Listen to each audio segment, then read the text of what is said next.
Assalamualaikum warahmatullahi wabarakatuh. Waalaikumsalam Waalaikumsalam warahmatullahi warahmatullahi wabarakatuh. wabarakatuh. Perkenalkan kami dari kelompok 4 Manajemen Operasional ingin memaparkan hasil tugas kita kemarin yang berjudul Analisis Rantai Pasokan dan Penentuan Lokasi Fasilitas Produksi yang bergerak di bidang industri makanan dan minuman dengan dosen pengajar Ibu Pustika Ayuning Puri, SEMSIM. Materi ini kami susun berempat. Saya sebagai hostnya Nur Laila, dengan Pak Slamet Rianto, Pak Fahru Rozi, dan Pak Warji. Berikut ini kami akan memaparkan beberapa materi yang akan kami bacakan dengan bergantian dengan tim-tim kami, yaitu akan dibacakan oleh Pak Fahru Rozi. Silakan Pak Fahru Rozi bacakan latar belakang. Siap, makasih Nurela. Latar belakang, 1. Pendahuluan. Industri makanan dan minuman M&M penting dalam perekonomian dan kehidupan sehari-hari. Kompleksitas rantai pasokan. Slide berikutnya Pak Fahru Rozi. 2. Analisis rantai pasokan MM. 2.1 Proses rantai pasokan. Pasokan bahan baku, sumber, pemasok lokal dan internasional, contohnya gandum, beras, buah-buahan, dan sayuran. Produksi, proses penggilingan, pencampuran, dan pemanasan pengemasan. Distribusi, jaringan transportasi darat maupun laut dan udara. Penjualan akhir, konsumen, toko retail, supermarket, dan online.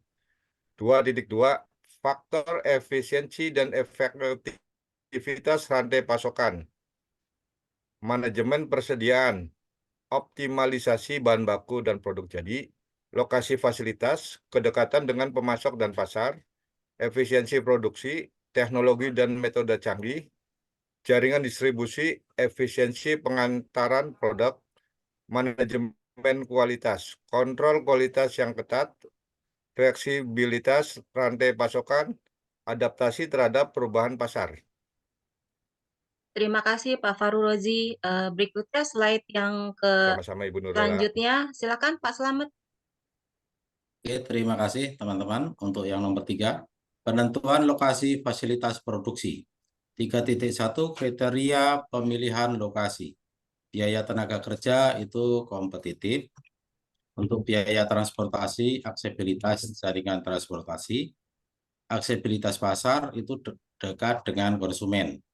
Terus berikutnya kebijakan pemerintah itu insentif dan peraturan. Faktor lingkungan, kepatuhan regulasi terhadap lingkungan. 3.2 Metode analisis lokasi.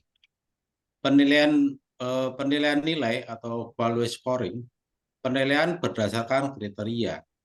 Perbandingan biaya atau cost comparison, membandingkan biaya total. Analisis ekonomi, prediksi profitabilitas dan arus kas. Analisis titik impas atau BEP. Berikutnya menentukan tingkat produksi. Model transportasi, sini optimalisasi rute transportasi. Slide selanjutnya Pak Slamet. Untuk selanjutnya nomor 4, rekomendasi lokasi dan strategi. 4.1 rekomendasi lokasi optimal. Biaya tenaga kerja rendah, contohnya ya, akses transportasi baik, dekat dengan pasar, insentif pemerintah, dan berikutnya adalah dampak lingkungan minimal.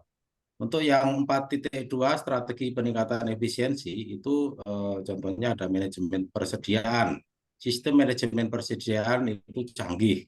Teknologi produksi itu diambil dari adopsi teknologi baru. Hubungan dengan pemasok dan pelanggan itu kemitraan strategis. Fleksibilitas rantai pasokan, respon cepat terhadap perubahan pasar.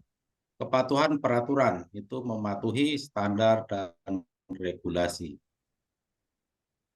Terima kasih Pak Slamet. Berikut kesimpulan bisa dibacakan dengan Pak Warji. Oke, Silakan Pak sama-sama. Warji.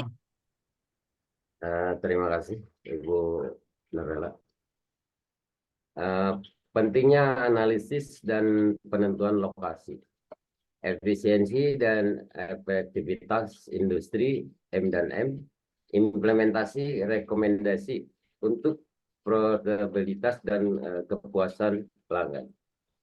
Baik, terima kasih teman-teman sudah dibacakan hasil kita kemarin diskusi.